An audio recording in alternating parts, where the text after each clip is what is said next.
Okay, sixth graders, happy Wingman Wednesday. Whoop. I hope you're enjoying your day today. It looks like it's going to be really nice out. Let's get started with today's lesson, and I really hope all of this works. I'm not sure that it's gonna, but we're gonna try it anyway. Oh, wrong slide. Okay, so today's focus question is the same as the focus question has been all week, only we're really going to get into it today.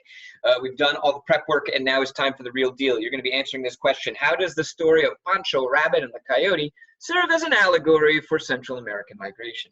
I'm going to show you how to do that later on in today's video lesson. Let's get started right away. First up, some announcements. We do have a Google Meet going on later on today, 10 a.m. for A period, C period. I will see you guys at 10:40. The link will be posted mere moments before the Google Meet is supposed to start. During today's Google Meet, we will go over any questions you might have about the work that's been assigned this week, like today's Allegory assignment or the basic comp questions from earlier in the week. We can share our April vacation stories, and hopefully it'll be a good time. Be good to see everybody. Look at the dogs real quick. Oh, so cute. Who doesn't love the dogs? Nobody. Everyone loves them. What a weird question. And obviously they love each other. Look at that picture. They're so close. You guys know that I've become a gamer recently, and I am slightly obsessed with a new game that I downloaded yesterday called Untitled Goose Game. You may have heard of it. You may not have. I have no idea. I'm a brand new gamer. A noob. I think that's a word. I don't know. In this game for Nintendo Switch, and it might be available for other platforms, I don't know, you play the role of a goose, and you essentially just go around and annoy people in a village, you know, like middle schoolers do. Oh, Mr. Higgins, that was not nice. Not all middle schoolers, just some of you. Not many of you. I'm going to stop talking now. This week's Project QuarenTIME is brought to us by Trinity. Trinity has been trying to make the world a better place, picking up trash, putting out positive messages, and she sent me this video that I am going to try to share with you right now, although I am not sure I'm going to be able to do it. Oh boy, I don't know that I can do it. Where did it go? What if I can I just do this? Can you see that? You probably can't see that. Give me another minute and I'm going to try, and if I can't do it, Trinity, I apologize. I practiced this too, and I thought it was going to work, and it doesn't look like it's working. No, I mean, that's not helpful at all. What is that screen? Let me try one more time. Oh, wait, I think I found it. I think I found it. We're going to try this. No, that's not it at all. That's didn't work. One more time. One more time. He keeps saying one more time. Let's try to share this. That's the same screen that just keeps coming up, isn't it? Yeah, I don't know. Okay, so wait a second. Wait a second. Wait a second. Wait a second. Can you guys see this? I think please move this window away from the shared application. Okay, I don't know. I just took 20 minutes to do this, and I have no idea if it even worked, and it's done. I can't handle that anymore. Let's get into today's lesson. Trinity, I am sorry. Does this work now? Oh, Trinity, I'm not sorry, because here's the video.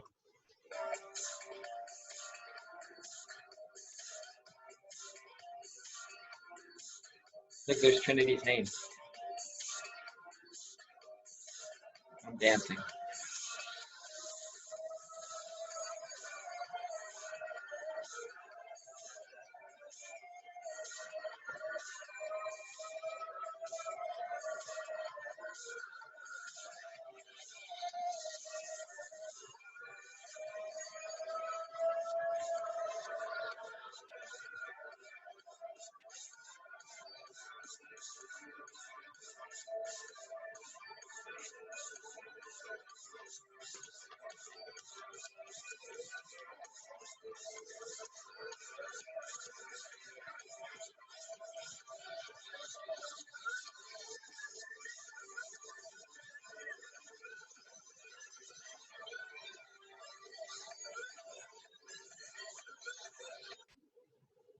Okay.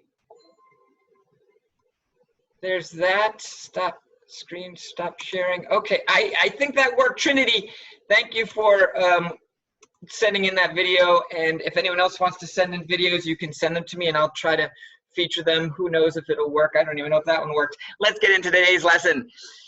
Folks' question was, how does the story of Pancho Rabbit and the Coyote serve as an allegory for Central American immigration? First, I'm going to review what an allegory is. It's a fictional story in which characters, setting, and plot are all intended to symbolize people, places, and events that have occurred in real life. This fictional story that we're going to be focusing in on is Pancho Rabbit and the Coyote. Your task, I'll talk to you about in a second. So our fictional story is Pancho Rabbit and the Coyote. What does it symbolize? Well, it symbolizes Central American immigration, Central American migrants, and let's talk about how that works in a little bit greater detail. Your job today is going to be to, on the Google Doc, describe 3 different either characters or events in the book and how they symbolize 3 actual facts about Central American migrants. You can do this in a couple of different ways. You can start by activating some background knowledge you have about Central America. Like, okay, I remember this picture about how people traveled. And then you go back to the story and think about, like, what was it like in the story? Oh, look, we have a match. And then what you're going to do is write up your findings, okay? So on this Google Doc, and all of this is on the Google Doc too, guys. So if this is confusing, you'll be able to read this on your screen besides just in today's video lesson. You're going to have a table with 2 different columns. One is for the fiction and one is for reality. In the fiction column, you're going to write things that happened in the story Pancho Rabbit and the Coyote. And in the reality column, you're going to talk about how those things that you just wrote about in the story are like real life for Central American migrants. Let me show you what I mean through example. In the story, Pancho Rabbit and the Coyote, Pancho Rabbit travels north. Let's look here. During his journey north, Pancho Rabbit is so desperate to get to his destination, and he wants to get there quickly, that he rides on top of a train, which puts his life in danger. There's the fiction. In real life, what does that symbolize? Well, in real life, Central American migrants are also desperate to get north to the United States, and they're so desperate that they're willing to ride on top of trains, just like we saw in those pictures that we studied at the beginning of this unit. So this is the type of thing I want you to do today and tomorrow on that Google Doc. You're analyzing the allegory.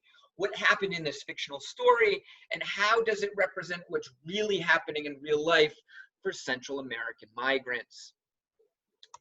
You're going to be scored on this. This is a 30-point assignment, and each example that you write up is going to be worth 10 points. And I want to show you exactly what I mean. You're going to be scored on the quality of your description. Is it detailed? Does it make sense? Is it clear? And the depth of your understanding. How deep is the connection that you're making? Are you really seeing some of the deep symbols that exist in the story? If you were to write Pancho went north from the story, that's true. And that the Central American migrants also go north, that's also true, but it's not very deep. You can see the comparison here, Pancho went north versus how they get north, the desperation, the method of travel, and all those details. That's going to get you the higher score. The less you write, the more sparse it is, the less clear it is, the lower your grade is going to be.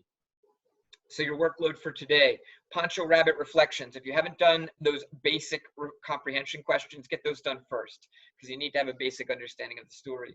Second, analyzing the allegory. Work on that later on today.